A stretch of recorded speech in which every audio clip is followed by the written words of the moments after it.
Hey fan and fam, welcome back to my channel. We are officially under 2 weeks away from the release of the Shadow and Bone series.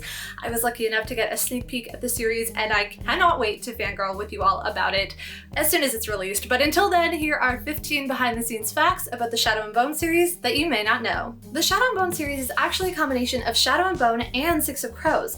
When asked how showrunner Eric Heisinger combined the two, which take place in the same universe but on different timelines, he says, technically we don't get into the events in the Six of Crows books. Essentially, what Leah and I had to do was invent prequel stories for the key Six of Crows characters this season to fit alongside what is happening in the Shadow and Bone storyline. So if you're thinking, wait, if they're combining Six of Crows and Shadow and Bone, does that mean certain characters that didn't meet in the books will meet in the series? Yes, it does. Eric says he gets most excited talking about certain characters meeting other certain characters. He thinks these moments will be super memorable. Freddie Carter, who plays Kaz Brecker, started reading Six of Crows during the audition process but had to stop because he was getting so emotionally attached to Kaz that it would have been too painful if he didn't get the part. Amita also started reading Six of Crows ahead of her audition for Inej and loved it so much she finished it in one day.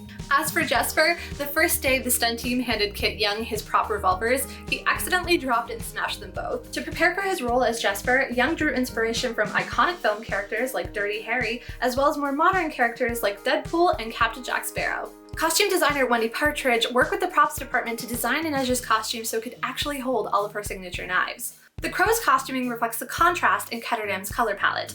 Jesper in his orange and green plaid, Inej in her dark teal, and Kaz in chocolate brown shades to contrast with General Kerrigan's black palette. The Crow Club in Ketterdam was designed with meticulous detail. The playing cards, gambling chips, and currency were all custom made. The cards feature special fictional suits and a specific numbering system as well. And Netflix, take my money. Like, I'm gonna need a set of those cards right now. The core color palette for Ravka and the Grisha is red, blue, and purple.